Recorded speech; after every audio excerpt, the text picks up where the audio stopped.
എന്തിനു വേണ്ടിയാണ് നമ്മൾ കുമ്പസാരിക്കുന്നത്? എന്തിനു വേണ്ടിയായിട്ടാണ് നമ്മൾ ഈ കൂദാശകൾ അനുഷ്ഠിക്കുന്നത്? എന്തിനു വേണ്ടിയിട്ടാണ് നല്ല കുട്ടിയായിട്ട് ജീവിക്കണം പറയുന്നത്?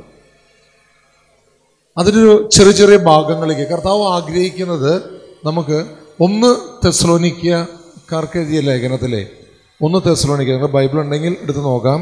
3-ാം അധ്യായം 13-ാം തിരുവചനം ഇങ്ങനെ പറയുന്നു: നമ്മുടെ കർത്താവായ യേശു ക്രിസ്തു തൻ്റെ വിശുദ്ധരോടുകൂടെ വരുമ്പോൾ നിങ്ങളുടെ ഹൃദയങ്ങളെ നിഷ്കളങ്കമായി നമ്മുടെ പിതാവായ ദൈവത്തിൻ്റെ മുമ്പിൽ വിശുദ്ധിയിൽ ഉറപ്പിക്കുകയും ചെയ്യട്ടെ.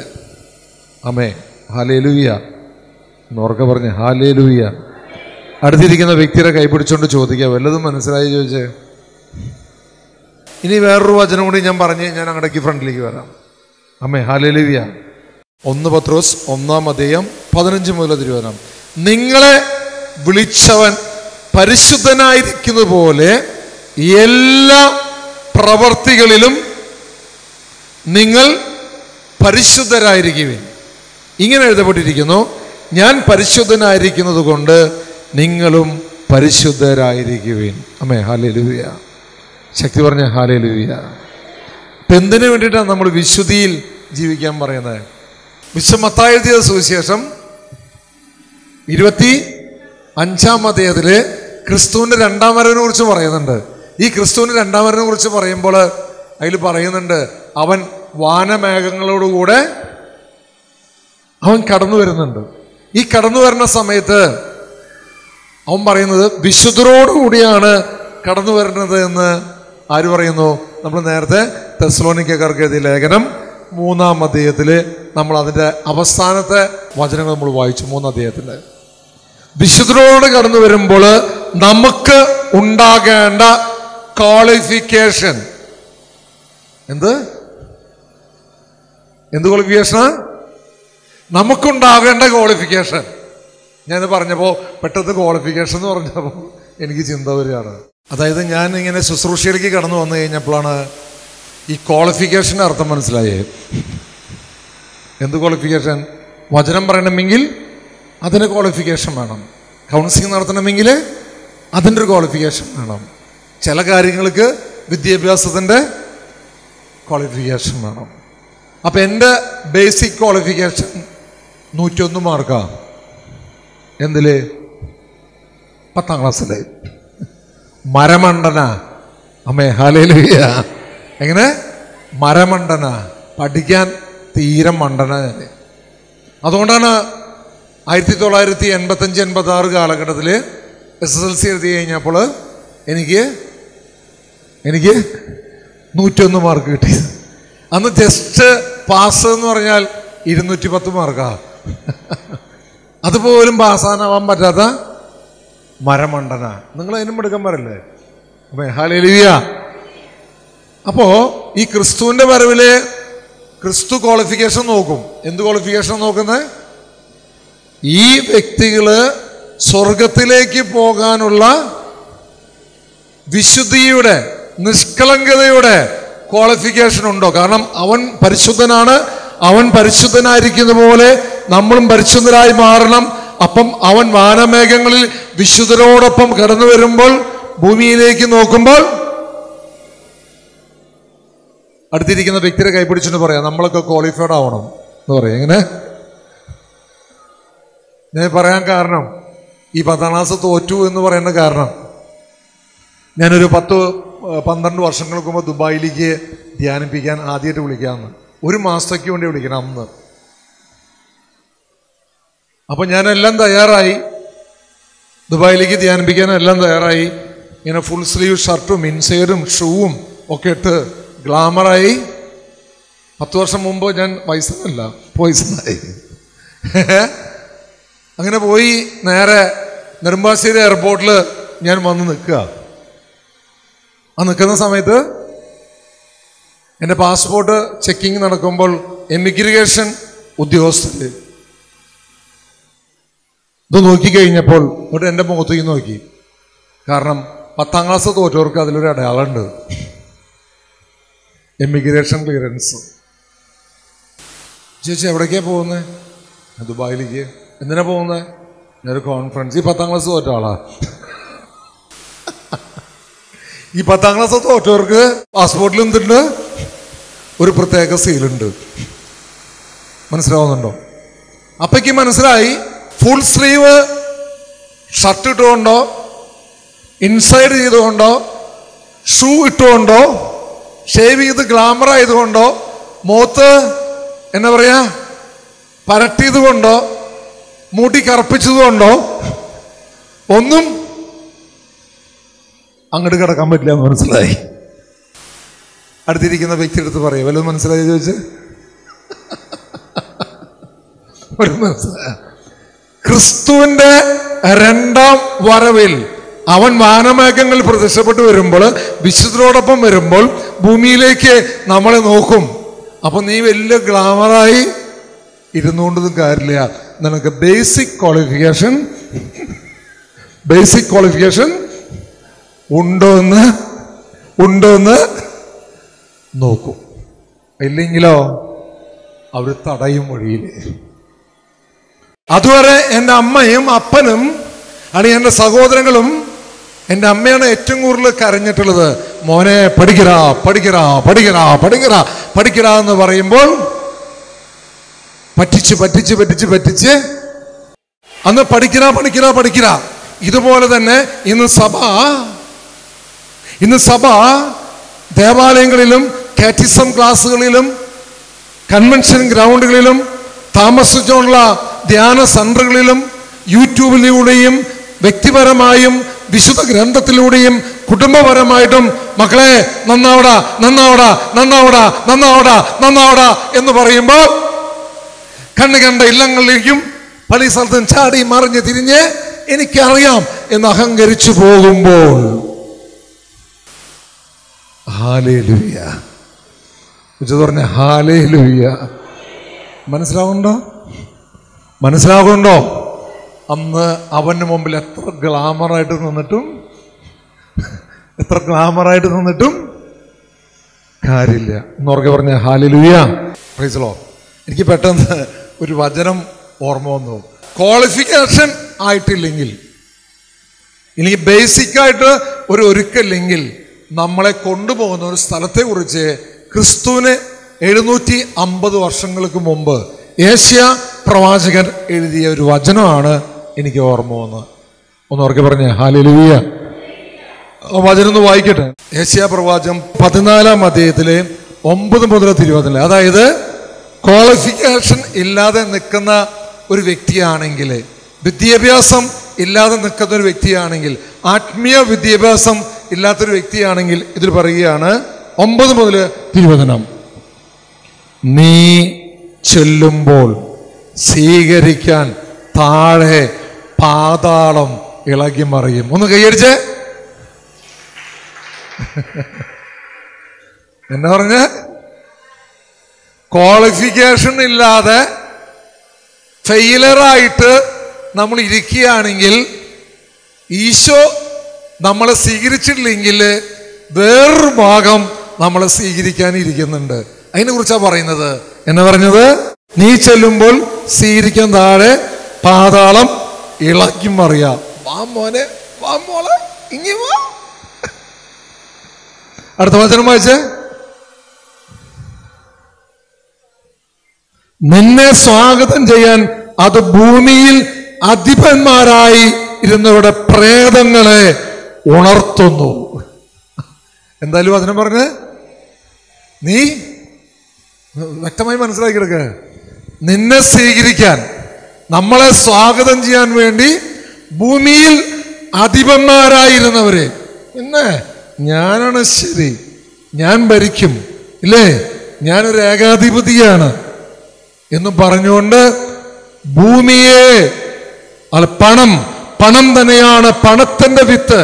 ആദ്യത്തെ പൊന്മണം നേടുന്നത് പിന്നീട് ദശലക്ഷം നേടുന്നതിനേക്കാൾ ദുഷ്കരം എന്ന് പറഞ്ഞുകൊണ്ട് ആദ്യത്തെ പൊന്മണം നേടാൻ വേണ്ടി കണ്ടും വെട്ടും തൊടയും ഇടിയും കുടിയും ഒക്കെയായി കുറെ കാശുണ്ടാക്കി ഞാൻ ഇതിന്റെ അധിപനാണ് എന്ന് ചിന്തിച്ചിരിക്കുന്നവരുടെ പ്രേതങ്ങളെ അവരെവിടെയപ്പം പാതാളത്തിൽ സുഖസുന്ദരമായി അവരെ അളക്കും. എങ്ങനെ അറിയോ? ദാ വരുന്നു ജോയ്സൺ, നമുക്ക് തുള്ളിച്ചാടാം പാതാളത്തിൽ. തുറന്നു വായിച്ച്, ജനതകളുടെ രാജാക്കന്മാരായിരുന്നവരെ അത് സിംഹാസനത്തിൽ നിന്നും എഴുന്നേൽക്കുന്നു. എവിടെയാ? പാതാളത്തിലെ. അവർ നിന്നോട് പറയും, ഞങ്ങളെപ്പോലെ ബലഹീനനായി നീയും ഞങ്ങൾക്ക് തുല്യനായോ? നിന്റെ പ്രതാപവും വാദ്യഘോഷവും പാതാളത്തിലേക്ക് താഴ്ത്തപ്പെട്ടിരിക്കുന്നു. കീടങ്ങളാണ് നിന്റെ കിടക്ക, പുഴുക്കളാണ് നിന്റെ പുതപ്പ്. ഉഷസ്സിന്റെ പുത്രനായ പ്രഭാത നക്ഷത്രമേ, നീ എങ്ങനെ ആകാശത്തുനിന്ന് വീണു? അമ്മേ ഹല്ലേലൂയ. അടുത്തിരിക്കുന്ന വ്യക്തിയുടെ കൈ പിടിച്ചിട്ട് പറയേ, വല്ലതും പിടുത്തം കിട്ടിയ ചോദിച്ചേ? വലുതും പിടുത്തം കിട്ടിയ? വലുതും മനസ്സിലായ? അപ്പൊ നമ്മൾ എന്തിനാ സംസാരിക്കണേ? എന്തിനാ സംസാരിക്കണേ? എന്തിനാ 10ാം ക്ലാസ് പാസ്സാവണേ? എമിഗ്രേഷൻ ക്ലിയറൻസ് കിട്ടാൻ. അമ്മേ ഹല്ലേലൂയ. എന്ത് കിട്ടാൻ? എമിഗ്രേഷൻസ് ക്ലിയറൻസ് കിട്ടാൻ. ഞാൻ തൊട്ട് ഫ്ലൈറ്റിൽ നിന്ന് ചിന്തിച്ചു, ഈ എനിക്ക് എത്ര പിള്ളേരെ 10ാം ക്ലാസ് പാസ്സാവണേ, നമുക്കൊന്ന് പാസ്സായിക്കോടെ. പിന്നെ റീചിന്ത, ധൂർത്തപുത്രനെ പോലെ ഒരു റീതിങ്കിങ് മനസ്സിലേക്ക് കടന്നു വന്നു. അങ്ങനെയാണ് വീണ്ടും വയസ്സനായ ഞാൻ 1 വർഷം വടക്കാഞ്ചേരി ഗവൺമെൻറ് ബോയ്സ് സ്കൂളിൽ പോയി, മുടക്കു ദിവസങ്ങൾ പോയി, വീണ്ടും ഈ ചീപ്പിക്കിരി പിള്ളേരൊപ്പം പോയി പഠിച്ച് പരീക്ഷ എഴുതി പുതിയ സിലബസ് പാസ്സായത്. ഒന്ന് കൈയടിച്ച് ഹല്ലേലൂയ. അത് പാസ്സായി കഴിഞ്ഞപ്പോൾ പിന്നെ +2 ഈക്വലൻസ് കോഴ്സും ഡിഗ്രി ഫസ്റ്റ് ഇയർ വരെ പോയി, സോഷ്യോളജി BA. അത് പാസ്സായി കഴിഞ്ഞപ്പോൾ പിന്നെ ഈ എയർപോർട്ടിൽ പോണ ഒരു പോക്കുണ്ട്. കാരണം എൻ്റെ എമിഗ്രേഷൻ ക്ലിയറൻസ് ക്ലിയറായി. എൻ്റെ ദൈവമക്കളെ, യേശു ക്രിസ്തു കടന്നു വരുമ്പോൾ ഈ ഒരു എമിഗ്രേഷൻസ് ക്ലിയറൻസ് ക്ലിയറായോ ഇല്ലയോ, ഇത് നാളെ ക്ലിയറാക്കാം, മറ്റന്നാൾ ക്ലിയറാക്കാം അല്ല. ലുക്കായുടെ സുവിശേഷം 12-ാം അധ്യായം 20-ാം തിരുവചനം പറയുന്നു, ഭോഷനായ മനുഷ്യ, ഇന്ന് രാത്രി ഇപ്പോ നിന്റെ ആത്മാവിനെ ഞാൻ എടുത്താൽ. ഏത് സമയം നമ്മുടെ ആത്മാവിനെ ദൈവം എടുക്കും.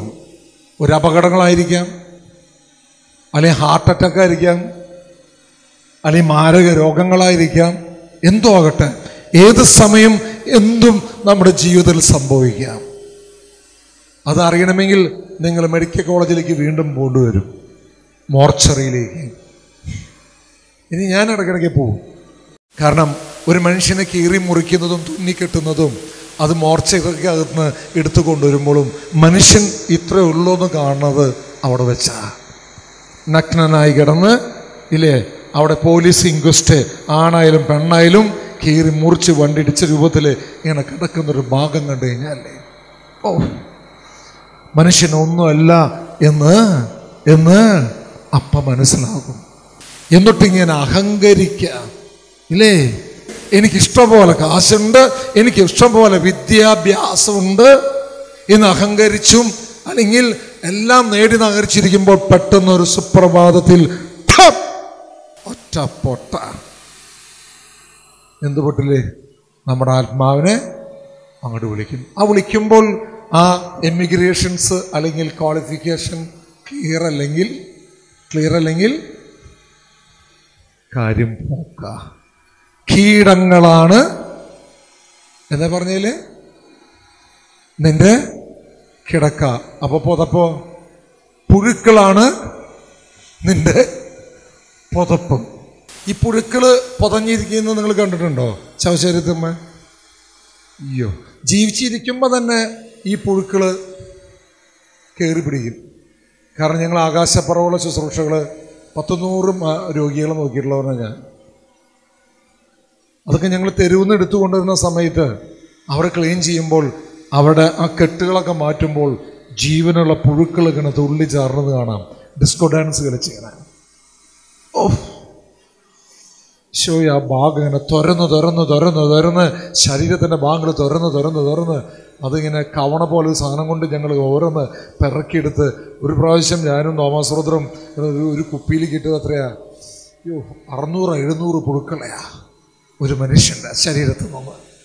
ജീവിച്ചിരിക്കുമ്പോ തന്നെ നീ ജീർണിച്ചു കൊണ്ടിരിക്കും. ജീവിച്ചിരിക്കുമ്പോ തന്നെ ഞങ്ങളുടെ ഇടവകയിൽ നിന്ന് ഒരു ചേട്ടനെ ഞാൻ കൊണ്ടുപോയിട്ടുണ്ട്. ഞങ്ങളുടെ ഇടവകയില് അത്യാവശ്യം ബന്ധുമിത്രാദികളുള്ള ആളാണ്. ആ ചേട്ടൻ്റെ കാലുമൊന്നും ഞങ്ങൾ അന്ന് 52 പുഴുക്കൾ എടുത്തിട്ടുണ്ട് ഞങ്ങളുടെ ഇടവകയിൽ നിന്ന്. ആ ചേട്ടനെ ആരും നോക്കാതെ അവസാനം ചെറിയൊരു കൂരപ്പരയിൽ ഇരുന്നപ്പോൾ അവിടുന്ന് പിറക്കിക്കൊണ്ട് നോക്കി കഴിഞ്ഞപ്പോൾ ആ ചേട്ടൻ്റെ ശരീരത്തിൽ നിന്നും 52 പുഴുക്കൾ പിറക്കിയെടുത്തിട്ടുണ്ട്. ഒന്നവർക്ക് പറഞ്ഞ ഹല്ലേലൂയ. അടുത്തിരിക്കുന്ന വ്യക്തിയെടുത്ത് കൈപിടിച്ചെന്ന് പറയാ, ഇത്രയുള്ളോ മനുഷ്യൻ? പറ, ഇത്രയുള്ളോ? കൈപിടിച്ചോണ്ട് പറ, ഇത്രയുള്ളോ ഈ മനുഷ്യൻ? ചുമ്മാ അങ്ങനെ തലക്കനം പിടിച്ച് നടക്കുക, എന്തൊക്കെ ആണെന്നില്ലേ വിചാരിച്ചുകൊണ്ട് നടക്കുക. ക്രിസ്തുവിൻ്റെ 2ാം വരവിൽ നമ്മളെ വിളിക്കുമ്പോൾ ആ ഒരു വിദ്യാഭ്യാസം നമുക്ക് ഉണ്ടാവണം.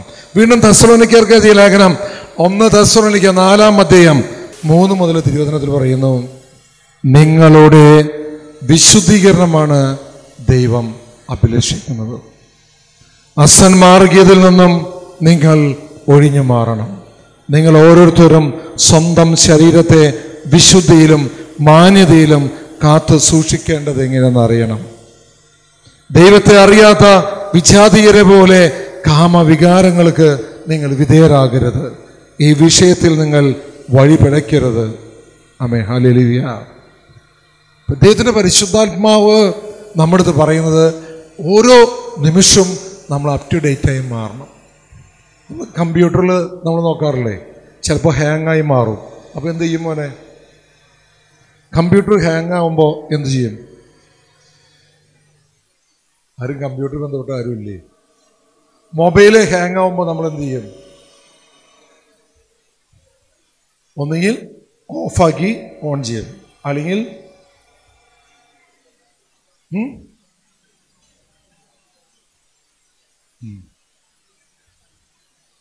ഒന്ന് റീഫ്രഷ് ചെയ്യും, അല്ലേ? ടോട്ടൽ ഒന്ന് റീഫ്രഷ് ചെയ്യും. റീഫ്രഷ് ചെയ്യുമ്പോൾ എന്ത് ചെയ്യും? അത് അതിനോട് ബന്ധപ്പെട്ടാണെങ്കിൽ അത് ക്ലിയറായി മാറും. അപ്പോൾ ഓരോ നിമിഷവും ദൈവമക്കളെ നമ്മൾ അപ് ടു ഡേറ്റായി മാറണം. അതിൻ്റെ ഭാഗമാണ് ഈ കുമ്പസാരം. അപ്പോൾ ഇടയ്ക്കിടയ്ക്ക് അടുത്തിരിക്കുന്ന വ്യക്തിയെടുത്ത് പറയാം, ഇടയ്ക്കിടയ്ക്ക് റീഫ്രഷ് ആവണമെന്നല്ല എന്ന് പറയും. ഇടയ്ക്കിടയ്ക്ക് റീഫ്രഷ് ആവുന്നത് കൈപിടിച്ചോണ്ട് പറഞ്ഞേ. ദൈവങ്ങളെ, കത്തോലിക്ക സഭ വ്യക്തമായി പഠിപ്പിച്ചു വരുന്നുണ്ട് സ്വർഗത്തെക്കുറിച്ചും നരകത്തെക്കുറിച്ചും. പിന്നെ ഒരു സ്ഥലം കൊണ്ടുണ്ടല്ലോ, ശുദ്ധീകരണ സ്ഥലത്തെക്കുറിച്ച്. കാറ്റിസം ഓഫ് കാത്തലിക് ചർച്ച്, കത്തോലിക്ക സഭയുടെ മതബോധന ഗ്രന്ഥത്തിലെ ഒരു വിധിയെക്കുറിച്ച് പറയുന്നുണ്ട്. തനത് വിധി കേട്ടിട്ടുണ്ട്? അത് ആ കേട്ടിട്ടുള്ളവരൊന്ന് കൈ ഉയർത്തിയേ. തനത് വിധിയെക്കുറിച്ച് കേട്ടിട്ടുള്ളവർ, അവരോട് ചോദിക്കാനാണ് ഞാൻ. ഒരു തനത് വിധിയെക്കുറിച്ച് പറയുന്നുണ്ട്. ആ തനത് വിധിയിലെ 3 കാര്യങ്ങൾ പറയുന്നുണ്ട്. എന്നാ പറയുന്നത്? നേരത്തെ ഞാൻ പറഞ്ഞു, അതന്നെ. Eternal fire, salvation for soul, purgatory. Eternal fire, നിത്യ അഗ്നി. പർഗട്ടറി, ശുദ്ധീകരണ സ്ഥലം. പിന്നെ തന്നെ പറഞ്ഞ് സാൽവേഷൻ ഫോർ, അത് സ്വർഗത്തിലേക്ക്, പറുദീസ. ഇത് 3 കാര്യം നമുക്കുണ്ട്. ഇത് ഏതിലേക്കാണ് നമ്മൾ ദൈവം ആഗ്രഹിക്കുന്നത്? ദൈവമല്ല, നമ്മൾ ആഗ്രഹിക്കുന്നത് മനസ്സിലാക്കിയെടുക്കാം. അതുകൊണ്ട് ദൈവമകളെ, ഓരോ നിമിഷവും വിശുദ്ധിക്ക് വേണ്ടി നമ്മൾ കരുതണം. നാളെ കുമ്പസാരിക്കാം, നാളെ കുർബാന സ്വീകരിക്കാം, നാളെ രമ്യതപ്പെടാം എന്ന് വിചാരിച്ചിരിക്കുന്നത് ഏത് സമയത്തും എന്തും നമ്മുടെ വ്യക്തിപരമായ ജീവിതത്തിലേക്ക് സംഭവിക്കും. ഒന്ന് ഉറക്കെ പറഞ്ഞ് ഹല്ലേലൂയ. ഉച്ചത്തിൽ പറഞ്ഞ് ഹല്ലേലൂയ. ഇപ്പോഴത്തെ മക്കള് ലഹരി വസ്തുക്കളുടെ പിന്നാലെ ഓടിക്കൊണ്ടിരിക്കുക. ഏശയ്യാ 5:11 പറയുന്നു, ലഹരി പാനീയങ്ങളുടെ പിന്നാലെ ഓടാൻ വേണ്ടി അതിരാവിലെ ഉണരുകയും വീഞ്ഞു കുടിച്ച് മതിക്കാൻ വേണ്ടി ഉറങ്ങാതിരിക്കുകയും ചെയ്യുന്നവർക്ക് ദുരിതം. അവിടെ ഉത്സവങ്ങളിലും വീണയും കിന്നരയും തപ്പും കുഴലും വീരുമേറിയ വീഞ്ഞുമുണ്ട്. എന്നാൽ അവർ കർത്താവിന്റെ പ്രവൃത്തികളെ കുറിച്ച് ചിന്തിക്കുകയോ അവിടുത്തെ കരവേല നോക്കുകയോ ചെയ്യുന്നില്ല. എന്റെ ജനം അജ്ഞത നിമിത്തം അടിമത്തത്തിലേക്ക് നീങ്ങുന്നു. വീണ്ടും 21 വചനം പറയുന്നു, തന്നെ തന്നെ ജ്ഞാനിയെന്നും സൂക്ഷ്മ ബുദ്ധിയെന്നും കരുതുന്നവന് ദുരിതം. വീഞ്ഞ് കുടിക്കുന്നതിൽ വീരന്മാരും വിവിധ തരം മദ്യം കൂട്ടിക്കലർക്കുന്നതിൽ ബിരുദന്മാർക്കും ദുരിതം. കൈക്കൂലി വാങ്ങി കുറ്റവാളികൾക്ക് മോചിപ്പിക്കുകയും നിരപരാധർക്ക് നീതി നിഷേധിക്കുകയും ചെയ്യുന്നവർക്ക് ദുരിതം. തീനാളത്തിൽ വൈക്കോൽ തുരുമ്പ് പോലെ, അഗ്നിജാലയിൽ ഉണക്കുപല്ല് പോലെ അവരുടെ വേർ ചീർണിക്കും. പറഞ്ഞ ഹല്ലേലൂയ, പറഞ്ഞ ഹല്ലേലൂയ. വിവിധ തരം മദ്യം കൂട്ടി കലർത്തി കഴിക്കുക. അവിടെ ഉത്സവങ്ങളെ, പള്ളി പെരുന്നാളുകളിലെ ഒക്കെ എന്തുണ്ട്? ഇതുണ്ട്. പക്ഷെ ദൈവത്തിന്റെ പ്രവർത്തികളെ കുറിച്ച് അവൻ അറിയുന്നില്ല. കർത്താവിന്റെ പ്രവർത്തികൾ തിരിച്ചറിയാതെ ലഹരി വസ്തുക്കൾക്ക് പിന്നാലെ പോയി ലോകത്തെ കീഴ്മേർ മറിക്കാമെന്ന് ചിന്തിച്ച് പോകുമ്പോൾ തീനാളത്തിൽ വൈക്കോൽ തുരുമ്പ് പോലെ, അഗ്നിജാലയിൽ ഉണക്കുപുല്ല് പോലെ അവരുടെ പേര് ജീർണിച്ച് ഒന്നില്ലാതായി മാറും. ആ തലമുറകള് ഒന്നില്ലാതായി മാറും. ഒന്നവർക്ക് പറഞ്ഞ ഹല്ലേലൂയ, ഉച്ചത്ത് പറഞ്ഞ ഹല്ലേലൂയ.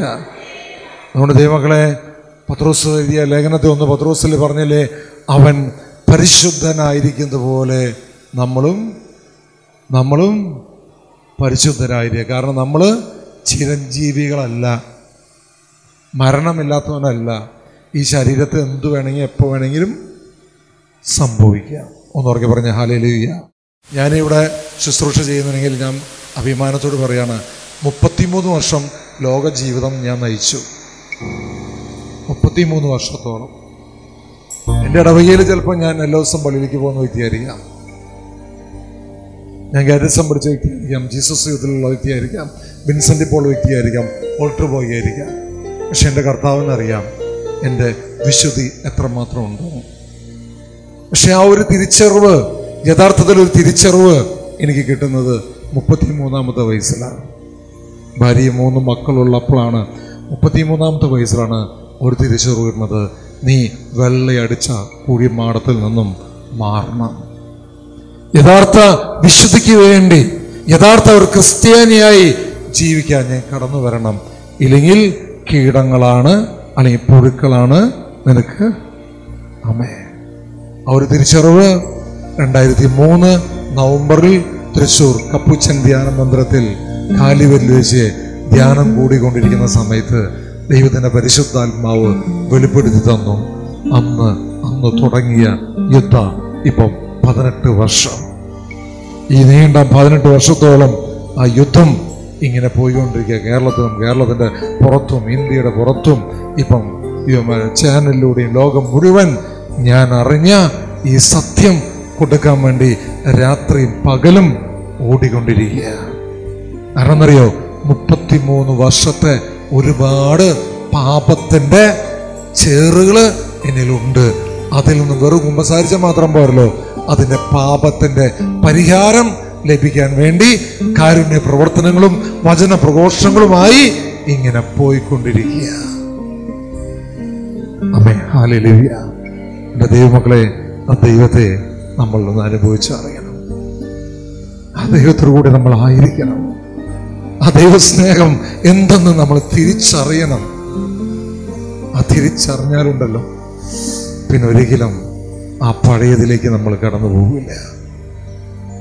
ആ മദ്യപാനത്തിനും ലഹരി വസ്തുക്കളിലേക്കും നമ്മൾ കടന്നു പോകില്ല. ലോകം കുറെ കണ്ടതാ ഞാൻ. സിനിമ നടനാവാൻ ആഗ്രഹിച്ചുകൊണ്ട് കൊച്ചിൻ കലാഭവനിലെ 1 വർഷം അഭിനയം പഠിക്കുകയും അങ്ങനെ 4-5 സിനിമകളിൽ ഇങ്ങനെ തല കാണിച്ചും എങ്ങനെയെങ്കിലും ലോകത്തിൽ ഫേമസ് ആവണമെന്ന് പറഞ്ഞ് അങ്ങനെ ഒരുപാട് കാര്യങ്ങൾ എൻ്റെ വീട്ടുകാർക്കൊന്നും അറിയില്ലായിരുന്നു. പക്ഷെ എറണാകുളത്ത് വെച്ച് ഒരുപാട് കാര്യങ്ങളോട് ഞാൻ ഇറങ്ങി പുറപ്പെട്ടു വന്ന ഞാൻ. പക്ഷെ റിയലി സത്യം തിരിച്ചറിഞ്ഞപ്പോൾ യഥാർത്ഥ അഭിനയം എന്താണെന്നും യഥാർത്ഥ ജീവിതം എന്തെന്നും അത് തിരിച്ചറിഞ്ഞപ്പോൾ ആ ദൈവസ്നേഹ അനുഭവത്തിൽ നിൽക്കാൻ, അതെ, അധൂർത്തപുത്രനെ പോലെ തിരിച്ചു വന്ന്, അതെ, 100 ആടുകളിരിക്കെ ഒരെണ്ണം നഷ്ടപ്പെട്ടു പോയപ്പോൾ 199 വെച്ച് ഒരെണ്ണത്തിന് പിന്നാലെ പോയ കർത്താവ് അവനെ തിരിച്ചു കൊന്നു വന്നപ്പോൾ കർത്താവ് പറഞ്ഞു, അവിടെ 99 ആടുകള് അവർ അനുതാപം ഇല്ലാത്ത 99 ആടിനേക്കാൾ അനുദപിക്കുന്ന ഒരു വ്യക്തിയെ സ്വീകരിക്കാനാണ് ഞാൻ പോയത്. എന്നോടൊപ്പം നടക്കുന്നുണ്ട്, പക്ഷെ അവരുടെ ജീവിതത്തില് ഒരു അനുതാപമില്ലാത്ത 99 നീതിന്മാരേക്കാൾ അനുദപിക്കുന്ന ഒരു ഭാവി. അതാണ് ആഗ്രഹിക്കുന്നത്, ഈശോ ആഗ്രഹിക്കുന്നത്. അനുതാപം, വിശുദ്ധി വാ, കർത്താവിന്റെ സ്വർഗത്തിന്റെ ചാനലിലേക്ക് കടന്നു വരണം. തെസ്സലോനിക്കർക്ക് ലേഖനത്തിലെ 3-ാം അധ്യായത്തിൽ പറഞ്ഞ പോലെ വിശുദ്ധരോടൊപ്പം അവർ സ്വർഗീയ സിംഹാസനത്തിൽ നമ്മുടെ യേശു 10,000 കോടി സൂര്യനേക്കാൾ ശക്തിയുള്ള കണ്ണുകളുമായി അവൻ നമ്മളെ നോക്കിക്കൊണ്ടിരിക്കുന്ന സമയത്ത് പാപത്തിന്റെ ബന്ധനത്തിന്റെ കെട്ടുകള് അതടിച്ചു മാറ്റിക്കൊണ്ട് ഈശോയോടൊപ്പം എത്തിപ്പെടാനുള്ള ഒരു വിദ്യാഭ്യാസം, ഒരു നമ്മുടെ യോഗ്യത അത് കർത്താവ് ആഗ്രഹിക്കുന്നുണ്ട്. അതിനുവേണ്ടി ദൈവം ഈ കോവിഡിന്റെ കാലഘട്ടത്തില്, ഈ മഴക്കാലത്ത് നമ്മളെ കൊണ്ടുവന്നിരിക്കുക. അതിനുവേണ്ടി നമുക്ക് ഒരുങ്ങാം, വിശുദ്ധിക്ക് വേണ്ടി പ്രാർത്ഥിക്കാം.